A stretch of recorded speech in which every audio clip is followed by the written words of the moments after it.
Hey guys, it's MJ and you're welcome back to my YouTube channel. To all of my returning subscribers, I want to thank you and appreciate you for sticking around. And if you're watching me for the first time, make sure you subscribe to this channel before you leave. So in this video, I'm going to talk to you about a very common question that I've been getting from quite a number of people. They want to know the difference between working in the private hospital, the NHS, and also in the care homes. So guys, I'm going to talk a little bit about this in this video. So if this is something that you'll be interested in, make sure you keep watching this video.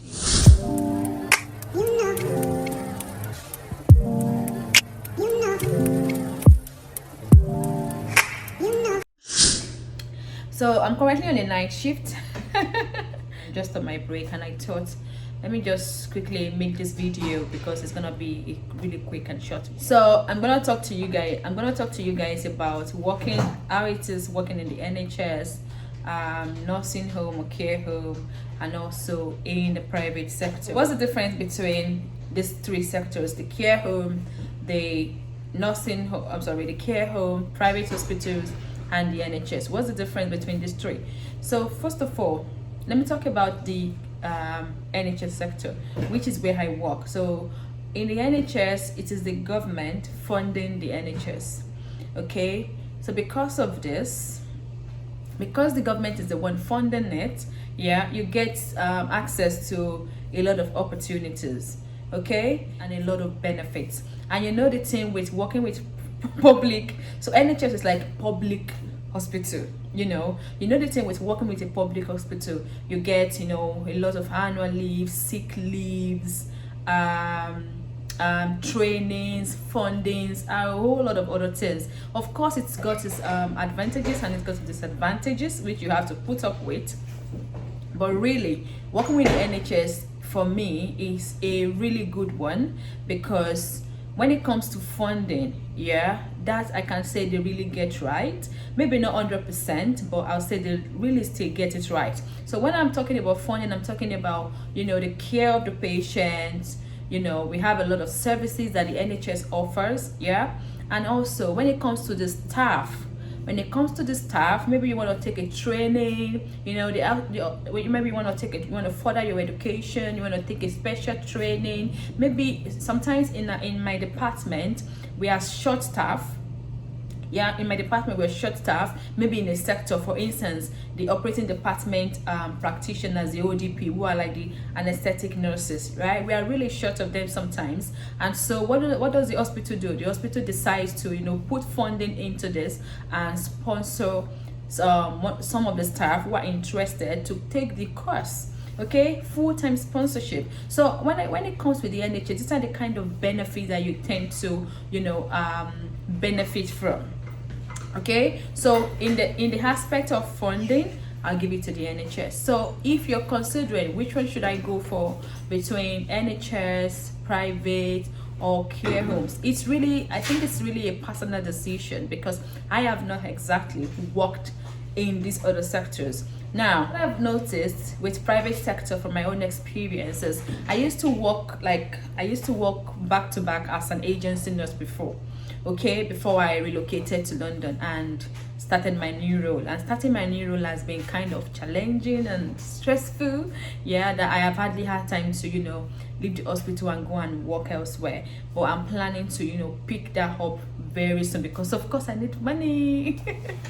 Yeah, so during my time as an agency nurse, I worked in some private hospitals, and from the discussion I had with some of the staff are always saying that things like they are always short staff. Of course, NHS is always short staff to get your staff, yeah. And most of the time, they have a higher percentage of agency, like external staff, coming to work in the hospital.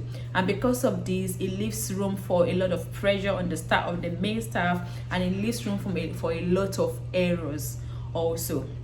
Yeah, and another thing that's talked about was that they use them a lot in doing overtime that they do not pay for. So no matter how many hours of overtime that you do, these private hospitals, they will not pay for it. They will say you will take some time off, and then even the time I mean, even when you want to take a time owing or time owing off, you still not gonna get it if you're really short staffed. Okay, because I mean, they still have to fill you in. And the disadvantage of this is that because it is a private hospital, because it is a private hospital and they're funding you, they've paid for your COS and everything, they kind of have a lot of advantage over you, and it can be really intimidating sometimes. Another thing about private hospitals is that you are not so sure about stability. You know, when it comes to the NHS, because the government is funding it, you know that you cannot wake up today and say that the hospital will shut down.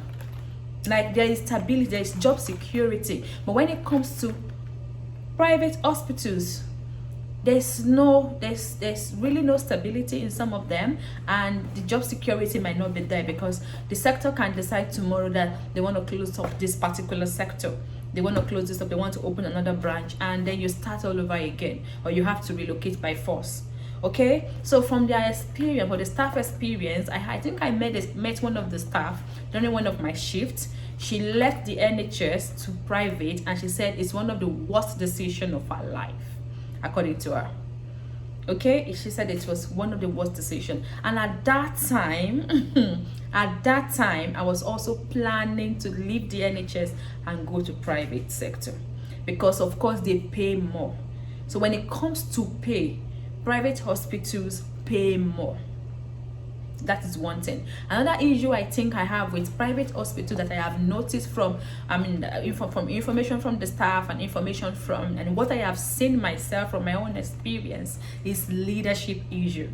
Of course there are leadership issues with the NHS, but with private, everybody is like, because everybody's like their own boss, and they kind of struggle with that kind of leadership.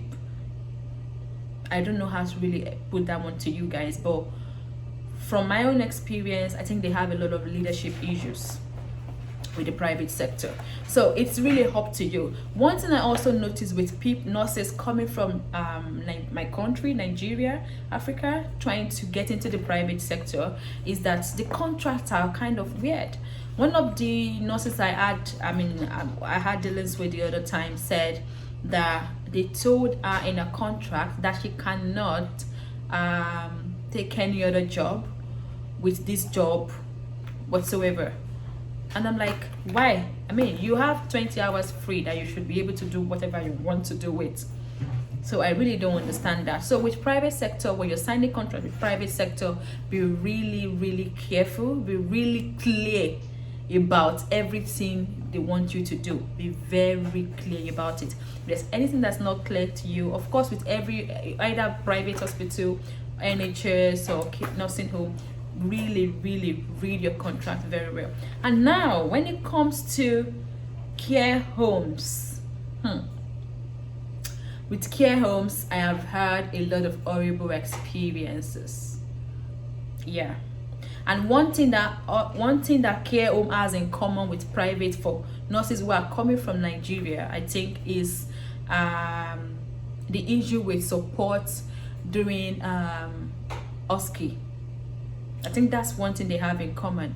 With NHS, most NHS hospitals will not let you work during your OSCE. So they will give you training, because they want you to pass at once.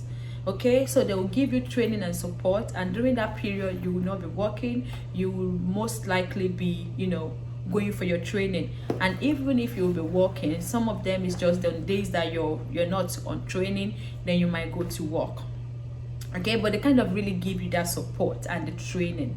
But with private and care homes, the things I have heard, they're not receiving enough support, and I don't think that is fair. Because if you don't have the fund to really support international candidates, I don't think you should be in any place to even be recruiting candidates from overseas. I don't think it's fair. Okay, so that's one thing they have in common. And with care homes, the most common disadvantage I've heard about care home is that care homes, they are really they're really short-staffed to the point that they might leave one nurse to a whole lot of patients. Like the nurse patient ratio is not so good, and and they have this tendency of really scaring you about, oh, you have your COS, if you don't want to work again, it's this, like, it's just really crazy. Like, staff don't really get so much support. But care homes, you make a lot of money. Like I said, I cannot give a really direct answer to this question because I have only worked with the NHS and I've only had some experience as an agency staff working in the private sector.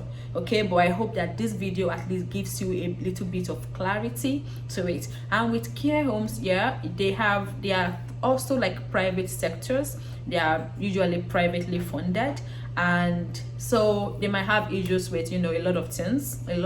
I mean, a whole lot of policies might not just be so favorable to international candidates, so you have to really be on your feet when you're in the care home. Another disadvantage to working in care home is that although they say you're going to, of course, work like registered nurses, but I think that you have limited experience as a nurse. I always advise people, I mean international nurses, that when you're coming to a new country, right, I mean, you want to learn as much as you can, because the more experience you have, the more money you are likely to make in this country.